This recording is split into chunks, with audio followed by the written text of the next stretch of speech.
This video is going to be concerning nutrition and health claims. I am not going to use health claims that are done by people trying to sell you something. I'm going to do health claims based on people testing them. And I want to point out the word conservative is going to be used the proper way, meaning an individual that refuses to deviate from commonly accepted information. I know that sounds shocking, but that's what the word conservative also included a long time ago as part of the definition. Conservatives don't make rash decisions. That's what conservative means, or it used to. Liberal meant something too. Now it's used all over the place, just like communist and Satanist and whatever. If you're going to use something as an epithet instead of using the word's definition, we don't talk. We can't be friends. Let's move on. Raw milk versus pasteurized whole milk. I'm not comparing it to other kinds of milk. Scientifically proven, evidence-based research supporting health claims, or refuting it. I have a mixed background in this and no bias. I've been trying to find the answer for a long time, like a lot of you. I am a sufferer from conflicting health problems depending on what year it was. But feel free to scream page shell below. For the 3% or lower number of people in the USA, remember that percentage, that regularly eat raw milk products. I'm not using just one thing. They show it may have the following benefits. I'm going to list them first. 30% more of a bunch of stuff that are called antimicrobials. These have the effect of making the milk not spoil at room temperature or in the stomach of baby cow within the first 24 hours or whatever, period, full stop. And if you're going to refrigerate it anyway, they're kind of nullified by just refrigerating, and also refrigerating them makes them less effective. These are thermally exacerbated active elements. That means if you make it cold, everything slows down, including the disease possibility. Next, the raw, unpasteurized milk contains lactase-producing bacteria that shows no difference for lactose intolerance. I was part of one of the studies that proved that. It didn't do any good. Trust me, it did absolutely no good for me. But I'm an outlier, maybe. I definitely am, by the way. But that's one of the things. Well, individual testimonials are garbage. Let's find out what it really does in general. But if you are a specific person this works for, yes. Well, you're telling me I'm wrong. No, I'm telling you are wrong for giving everybody advice not based on scientific studies. I'm not going to advise you to do my diet because it would kill half of you. It's already killing me almost at one point. But that lactose intolerance claim is not stood up to any real testing. Next, the 30% increase in some antimicrobials is nice, but they're not necessary if you're going to cool it. If you're going to do it room temperature and consume it within the first 4 hours after, if you're literally taking it straight from the cow, okay, that's why it's there. That's why it works. But you have to keep everything completely clean and sterile. And if you're doing it on that kind of farm versus the organic farm, you're all required to do the same procedures to make it to where you don't get contamination across. Period. So we're only talking about whether or not pasteurization helps or hinders. Next, potentially beneficial bacteria, none. Except for that one for lactose, and it doesn't do any good. Gastrointestinal health, no improvement, no changes. It's been associated with a 25 to 50% reduced risk of childhood asthma, eczema, and allergies. Basically, the immune system when you're younger is not as strong. It's also kind of stupid. Pre-training it in the first year of life with this kind of milk seems to improve things, or not, but only in the first year. But it affects up to the age of 7. Afterwards, it has no real effect, and it tapers off if it had any. It's not a direct correlation because being in a farming environment with specific sets of microbes, but not all farming environments, has the same effect. Also, in cities, some cities had as much or more effect, reducing your likelihood of having the asthma and everything else. Yeah, that's shocking. Some neighborhoods were worse or better. It's the environment causing it. It has nothing to do with the milk, maybe, but it's not definitive. But if you have a family with a history of these problems, and you can get definitively fresh and very clean and very safely acquired raw milk versus pasteurized raw milk or whole milk. Okay, I can understand that. But you'd have to have a very specific history where everybody keeps having asthma or something. And you better make sure you have the inhalers and everything else. And it only works for the first year, so you don't have to do it for more than the first year. But you could pasteurize it instead. Or you can do vaccinations to try to prevent it. Or just have them play outside for the first 7 years of their life like most of us did. I'm sorry, but really that does help. Or just eat a carrot after pulling it out of the ground. Or a potato like I did. Don't judge. Potatoes fresh from the ground taste great. Eat them like an apple. Shut up. So anyway, here we go. They don't have any extra nutrients compared to the pasteurized. I mean, that's been beaten to death. They don't. Well, they have differences. No, actually, the only difference is whether or not they have bacteria in them. That's the only thing you can easily check for. It only takes one bacterium to turn into millions.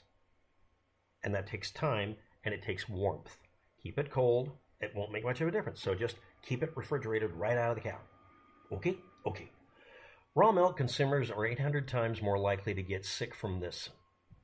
45 times more likely to be hospitalized. 82% of milk-only related outbreaks of any kind of infection are just from raw milk only. The others are from contamination of the tops of the containers or whatever. Before pasteurization, 65,000 people died in a 25-year period of time. That's 2,600 a year. Unnecessary deaths, easily prevented. Just from dairy. Then pasteurization came out, and those deaths stopped everywhere people used it. This is USA and Europe. From 1993 to year 2012, there were 127 easily prevented infection outbreaks due to this stuff. That's 6.7 a year. Of a bunch of them I can't pronounce. Some of them causing Guillain-Barré syndrome paralysis or kidney failure from a specific syndrome, which can lead to stroke and or death. And 38% of the victims of all of this shit were babies.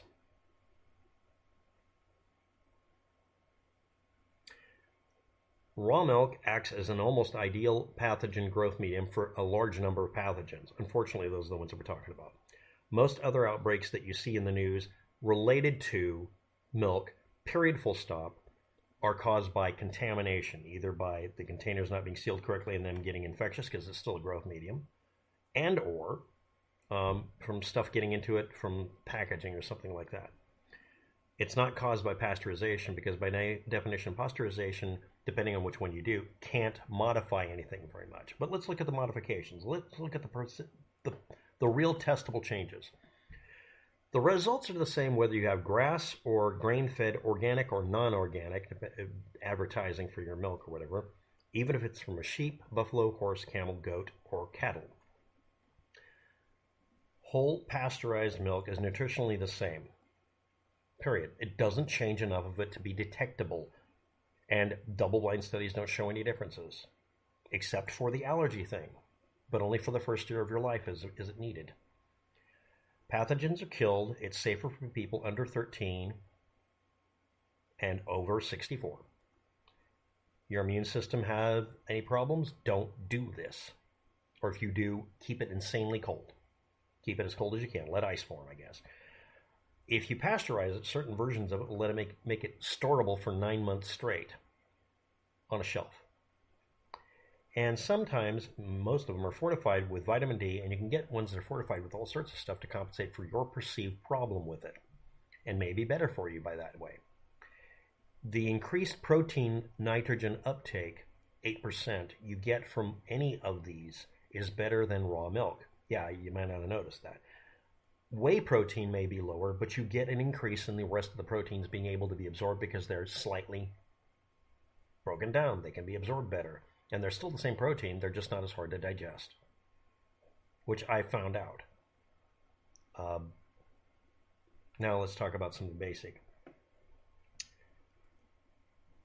I mentioned goats and cattle and stuff. Well, let's go on. Extreme pressure to disperse fatty acids more evenly to improve appearance and taste is called homogenization. This one is just done by pressurizing it. It's also done sometimes in the process of doing this. It used to be in the old day for the old standardization, you go to 145 degrees Fahrenheit to try to keep it not too hot and do it for 30 minutes to kill off the disease. 161 degrees Fahrenheit for 15 seconds is high temperature, short time, modern method. You can also get it above boiling for 2 seconds, just very quickly, for ultra pasteurization. It's not scalding it, but it's getting it close. There's also another method that uses microwave oven method.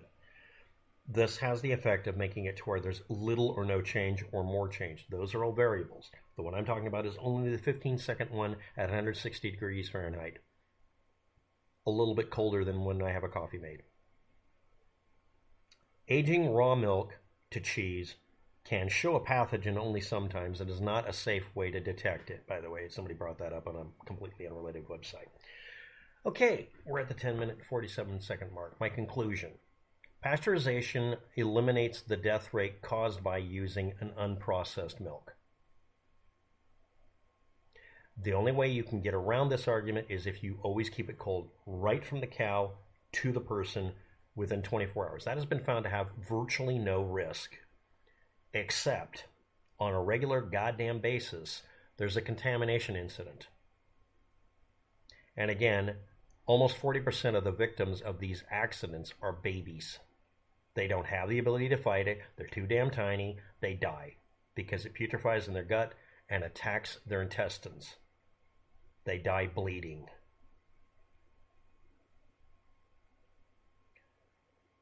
And as long as you're making a decision for them, I will tell you to your face, if you've lost a kid because you fed them raw milk and they died in a way that is highly likely caused by it, you murdered your kid. Stop. But if you kept it refrigerated, if it's from a place that's as good or better than they use for doing pasteurized, should be okay for first 24 hours. But if you can't do that kind of timing, please don't. For babies. For grown-ups, if you want to go off and do a dumbass thing to yourself, as long as it doesn't hurt anybody else, I don't care. And some of you medically may not be able to digest anything else. I understand. Trust me. Now I'm going to bring up the easy solution. If you're worried about, if you really think it's about the nutritional value or ethics or whatever, use goat's milk. There we go again with a little thing I'm a weirdo about knowing about. I have a lot of knowledge about this. Baby animal rehabilitation, squirrels. Squirrels, if you feed them cow milk-based formulas, will die. If it's only cow milk. If it's goat's milk, the death rate is ridiculously low, by 12 to 1 or more, because it's more nutritionally complete for a squirrel. Let's review. In a 3-month period of time, you start off with a little pink button about that big that turns into a hairy, snarling psychopath that loves running up and down a tree to annoy your dog in the park. They can jump the equivalent to, I don't even know of any kind of creature that can out-jump by ratio except certain insects like grasshoppers, and they cheat by flying half the time. This is a creature that has to gain a massive, amazing amount of growth in a very short period of time. And maybe we should be milking squirrels, so I'll include that in the title. But it should still be pasteurized, and to keep them from dying from the inevitable infections that it can harbor, it's always,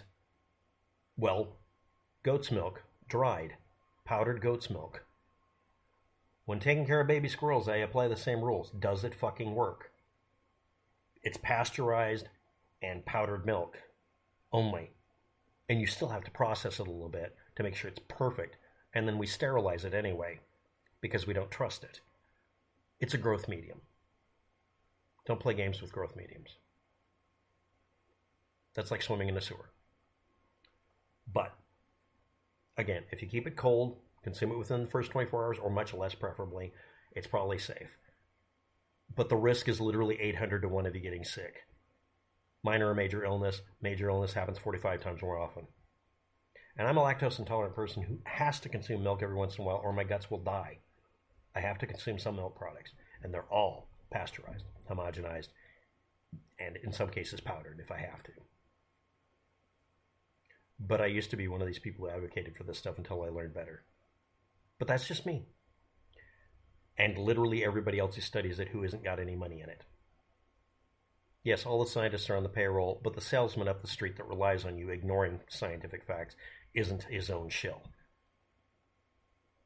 But again, if you need to consume this stuff, go ahead and do so. This is just for the general population, generally. There's always going to be outliers, and I'm one of them, and I can't consume this stuff anymore. Thanks for watching. Have a good day. Good luck with that.